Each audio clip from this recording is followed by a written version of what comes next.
ದೇಶದ ತುಂಬಾ ರಾಮನ ಹಬ್ಬ ನಡೀತಾ ಇದೆ. 500 ವರ್ಷಗಳ ಸತತ ಕಾಯುವಿಕೆಗೆ ಇಂದು ತೆರೆ ಬಿದ್ದಿದೆ. ರಾಮ ಮಂದಿರ ಉದ್ಘಾಟನೆಗೆ ಕಾಫಿನಾಡು ಚಿಕ್ಕಮಗಳೂರಲ್ಲೂ ಕೂಡ ಹಬ್ಬದ ವಾತಾವರಣ ನಿರ್ಮಾಣವಾಗಿತ್ತು.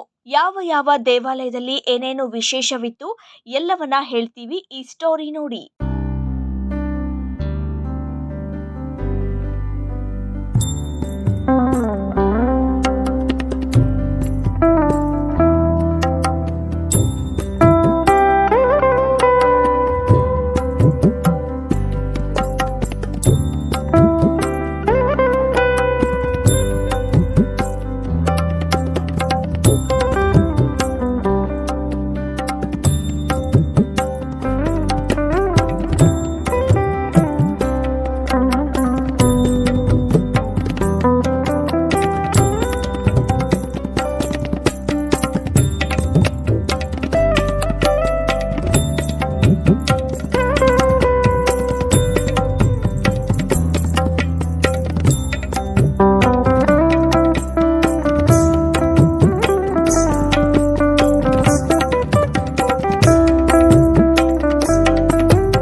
ಕಾಫಿನಾಡು ಚಿಕ್ಕಮಗಳೂರು ಕೂಡ ಸಂಪೂರ್ಣ ಕೇಸರಿಮಯಗೊಂಡು ಮದುವೆ ಹೆಣ್ಣಿನ ರೀತಿಯಲ್ಲಿ ಶೃಂಗಾರಗೊಂಡಿತ್ತು. ನಗರದ ಪ್ರಮುಖ ದೇವಾಲಯಗಳಲ್ಲಿ ಶ್ರೀರಾಮನಿಗಾಗಿ ವಿಶೇಷ ಹೋಮ ಹವನ, ಅನ್ನದಾಸೋಹ ಹೀಗೆ ಹಲವಾರು ಕಾರ್ಯಕ್ರಮಗಳು ಬೆಳಗ್ಗೆಯಿಂದಲೇ ನಡೆಯುತ್ತಲೇ ಇತ್ತು. ನಗರದ ಹಿರೇಮಗಳೂರಿನಲ್ಲಿರುವ ವಿಶ್ವ ಪ್ರಸಿದ್ಧ ಭಾರ್ಗವಪುರಿ ಕೋದಂಡ ರಾಮಸ್ವಾಮಿ ದೇವಾಲಯದಲ್ಲಿ ಪ್ರಭು ಶ್ರೀರಾಮನಿಗಾಗಿ ವಿಶೇಷ ಪೂಜೆಯನ್ನ ಏರ್ಪಡಿಸಲಾಗಿತ್ತು.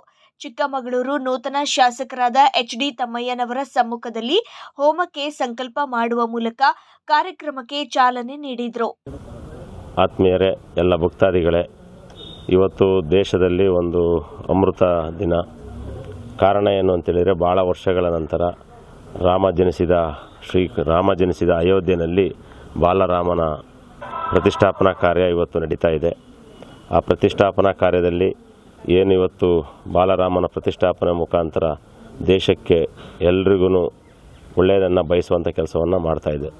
ಅದೇ ರೀತಿ ನಮ್ಮ ರಾಜ್ಯದಲ್ಲಿ ನಮ್ಮ ರಾಜ್ಯ ಸರ್ಕಾರ ಇವತ್ತು ಎಲ್ಲ ಮುಜರಾಯಿ ದೇವಸ್ಥಾನಗಳಲ್ಲಿ ಬೆಳಿಗ್ಗೆ ಅದೇ ಸಂದರ್ಭದಲ್ಲಿ ಎಲ್ಲ ಮುಜರಾಯಿ ದೇವಸ್ಥಾನಗಳಲ್ಲಿ ಪೂಜೆ ಮಾಡುವಂಥ ಕೆಲಸವನ್ನು ಮಾಡಬೇಕು ಅನ್ನೋ ಒಂದು ಅಧಿಸೂಚನೆಯನ್ನು ರಾಜ್ಯ ಸರ್ಕಾರ ಹೊರಡಿಸಿದ್ದು. ಆ ನಿಟ್ಟಿನಲ್ಲಿ ಇವತ್ತು ನಾನು ನಮ್ಮ ಚಿಕ್ಕಮಗಳೂರು ಕ್ಷೇತ್ರ, ನನ್ನ ಹುಟ್ಟೂರು ಹಿರೇಮಗಳೂರಿನ ಈ ಶ್ರೀ ಕೋದಂಡ ರಾಮಚಂದ್ರ ಸ್ವಾಮಿ ದೇವಾಲಯದಲ್ಲಿ ಇವತ್ತು ಪೂಜೆಯನ್ನು ಸಲ್ಲಿಸಿ, ನಾವು ಅಲ್ಲಿಗೆ ಹೋಗೋಕ್ಕಾಗದಿದ್ರೂ ಇಲ್ಲೇ ನಮ್ಮ ರಾಮನ ಪೂಜೆಯನ್ನು ಸಲ್ಲಿಸೋದ್ರ ಮುಖಾಂತರ ಅಲ್ಲಿ ಏನು ಬಾಲರಾಮನ ಪ್ರತಿಷ್ಠಾಪನೆ ನಡೀತಾ ಇದೆ ಅದರ ಪ್ರಯುಕ್ತ ಆ ರಾಮನ ಆಶೀರ್ವಾದ ಚಿಕ್ಕಮಗಳೂರು ಕ್ಷೇತ್ರ, ರಾಜ್ಯ, ದೇಶ ಎಲ್ರಿಗೂ ಸಲ್ಲಲಿ ಅಂತ ಹೇಳ್ತಾ ಇವತ್ತು ನಾನು ಇಲ್ಲಿ ಪೂಜೆಯನ್ನು ಸಲ್ಲಿಸ್ತಾ ಇದ್ದೀನಿ. ಅಲ್ಲದೆ ನಗರದ ಇತಿಹಾಸ ಪ್ರಸಿದ್ಧ ಕೋಟೆ ಆಂಜನೇಯ ದೇವಾಲಯದಲ್ಲಿ ಜಾತ್ರೆಯ ರೀತಿಯಲ್ಲಿ ಇಡೀ ದೇವಸ್ಥಾನ ಸಿದ್ಧವಾಗಿತ್ತು. ವಿಶೇಷವಾಗಿ ಎತ್ತಿನ ಗಾಡಿಯಲ್ಲಿ ಶ್ರೀರಾಮನ ಭಾವಚಿತ್ರ ತರುವ ಮೂಲಕ ವಿಭಿನ್ನವಾಗಿ ಕಾರ್ಯಕ್ರಮವನ್ನು ಆಚರಿಸಿದರು. ಅಯೋಧ್ಯೆಯಲ್ಲಿ ಎಷ್ಟೋ ವರ್ಷದಾಗಬೇಕಾದಂತಹ ಒಂದು ರಾಮ ಮಂದಿರ ಇವತ್ತು ಉದ್ಘಾಟನೆ ಆಗ್ತಾ ಇದೆ. ಈ ಸಂತೋಷಕ್ಕೆ ಈ ಇಡೀ ಭಾರತದಲ್ಲಿ ಎಲ್ಲ ಕಡೆ ಒಂದು ಹಬ್ಬದ ವಾತಾವರಣ ಮೂಡಿದೆ.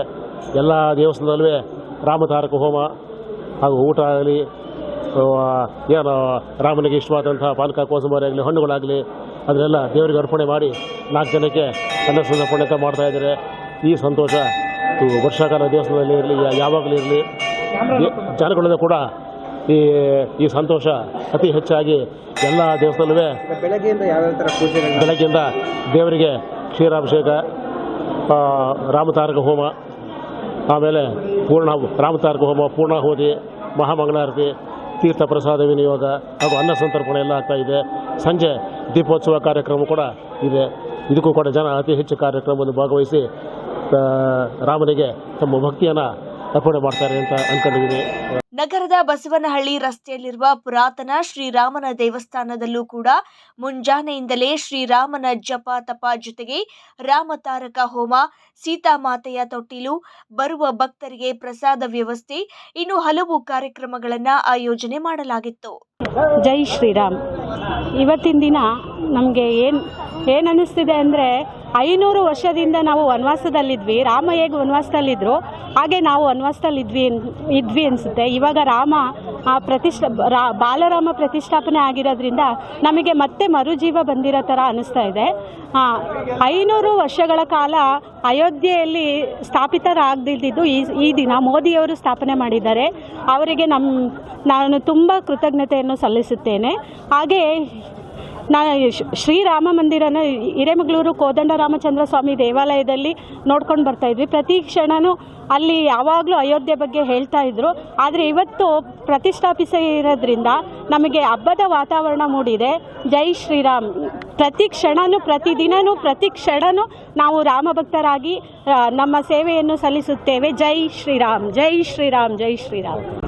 ಇವತ್ತು ಅಯೋಧ್ಯೆಯಲ್ಲಿ ರಾಮ ಪ್ರತಿಷ್ಠಾಪನೆ ಆಗ್ತಿರೋದು ನಮ್ಮ ಹಿಂದೂಗಳಿಗೆಲ್ಲರಿಗೂ ತುಂಬ ಹೆಮ್ಮೆ ಅನ್ನಿಸ್ತಿದೆ. ಹಾಗೆ ದೇಶದ ಎಲ್ಲ ಕಡೆನೂ, ಎಲ್ಲ ರಾಜ್ಯದಲ್ಲಿ, ಎಲ್ಲ ತಾಲೂಕುಗಳು, ಡಿಸ್ಟಿಕ್ಗಳಲ್ಲೂ ಎಲ್ಲದೂ ನಮ್ಮ ಮನೇಲೇ ರಾಮನ ಪ್ರತಿಷ್ಠಾಪನೆ ಆಗ್ತಿದೆ ಅನ್ನೋ ಥರ ರೀತಿಲಿ ಎಲ್ಲರೂ ಜನಗಳೆಲ್ಲ ಸಂಭ್ರಮಿಸ್ತಿದ್ದಾರೆ. ಕೊನೆಗೂ ಹಿಂದೂಗಳಿಗೆ ಜಯ ಸಿಕ್ಕಿದೆ. ಇದಕ್ಕೆ ನಾವೆಲ್ಲರೂ ಋಣಿಗಳಾಗಿರ್ತೀವಿ. ಈಗ ನಿಮ್ಮ ಮನೇಲೆಲ್ಲ ಯಾವ ರೀತಿ ಸೆಲೆಬ್ರೇಷನ್ ಮಾಡ್ತೀವಿ? ಬೆಳಗ್ಗೆನೇ ಎದ್ದು ರಾಮನ ಪೂಜೆ ಮಾಡಿ ಬೆಳಗ್ಗೆ ದೇವಸ್ಥಾನಕ್ಕೆ ಹೋಗಿ ಪಾನಕ ಮಾಡಿ ಎಲ್ಲರೂ ತುಂಬ ಖುಷಿಯಿಂದ ಇದು ಮಾಡ್ಕೊಂಡ್ವಿ. ನಮಗೆ ಎಲ್ಲರಿಗೂ ಒಂದು ದೊಡ್ಡ ಹಬ್ಬ ಥರನೇ. ಇದು ನಮ್ಮ ಇಡೀ ಭಾರತೀಯರಿಗೆ ತುಂಬ ಹೆಮ್ಮೆಯ ವಿಷಯ. ತುಂಬ ಸಂತೋಷ ಆಗುತ್ತೆ, ಖುಷಿಯಾಗತ್ತೆ. ಎಲ್ಲರೂ ಹಬ್ಬದ ಥರನೇ ಸಂಭ್ರಮಿಸಬೇಕು. ತುಂಬ ಖುಷಿಯಾಗುತ್ತೆ. ಈಗ ನೀವು ನಿಮ್ಮ ಮನೆಯಲ್ಲೆಲ್ಲ ಯಾವ ರೀತಿ ಸಂಭ್ರಮ ಮಾಡ್ತಿದ್ದೀರಾ?